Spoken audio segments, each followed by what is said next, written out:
नमस्कार. चला आज एका अशा देशाबद्दल जाणून घेऊया जो जणू काही काळातच थांबला आहे.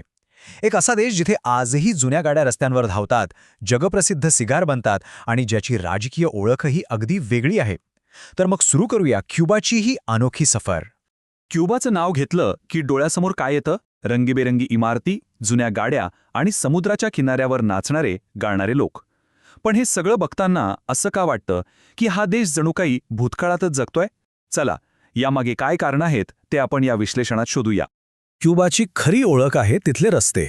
जरा विचार करा, आजच्या काळातही 1950च्या दशकातल्या चकचकीत अमेरिकन गाड्या तिथे धावताना दिसतायत. आणि नाही, हे काय म्युझियम नाहीये, तर तिथल्या लोकांच्या रोजच्या वापरातल्या ह्या गाड्या आहेत.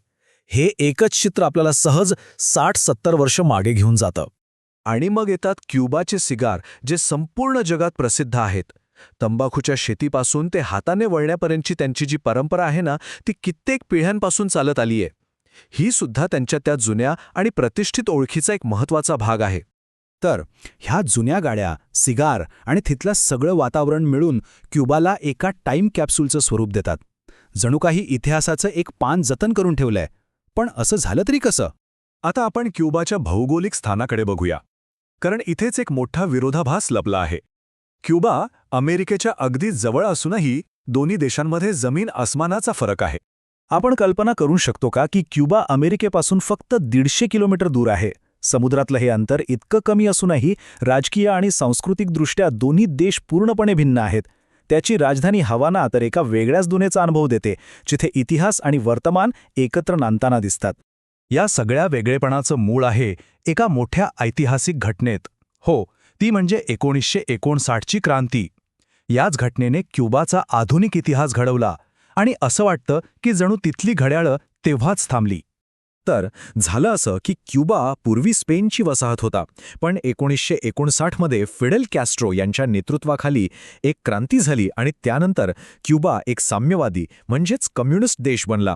याच क्षणापासून क्युबाचा जगाकडे आणि विशेषतः अमेरिकेकडे बघण्याचा दृष्टिकोन पूर्णपणे बदलून गेला.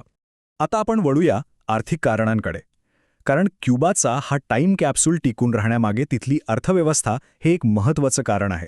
क्युबाची अर्थव्यवस्था मुख्यत्वे 3 गोष्टींवर अवलंबून आहे: पर्यटन, साखर आणि तंबाखू.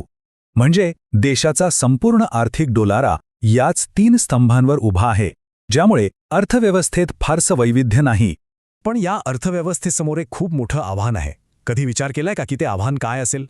ते आव्हान आहे अमेरिकेने अनेक दशकांपासून लादलेले आर्थिक निर्बंध.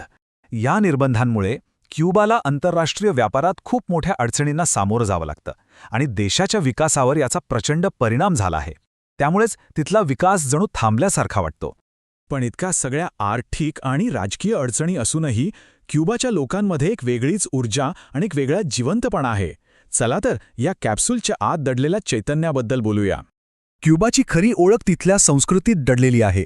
रस्त्यांवरून येणारा साल्सा आणि जॅझ संगीताचा आवाज, लोकांचे थिरकणारे पाय आणि डोळ्यांना सुखावणारे सुंदर समुद्रकिनारे, या सगळ्या गोष्टी मिळून एक असं चैतन्य निर्माण करतात जे कोणत्याही अडचणींवर मात करतं. आणि हेच त्यांचं वैशिष्ट्य आहे. इतक्या अडचणी असूनही क्युबाचे लोक खूप आनंदी, मैत्रीपूर्ण आणि स्वागतशील म्हणून ओळखले जातात. त्यांची ही जिद्द आणि लवचिकता खरंच वाखाणण्याजोगी आहे. तर या सगळ्या पार्श्वभूमीवर क्युबाचं भविष्य काय असेल असा प्रश्न पडतो. हा टाईम कॅप्सूल असाच राहणार आहे की त्यात काही बदल होणार आहेत? त्यामुळे महत्त्वाचा मुद्दा हा आहे की क्युबा भविष्यातही एक जिवंत संग्रहालय बनून राहील की बदलाच्या वाटेवर वेगाने पुढे जाईल. या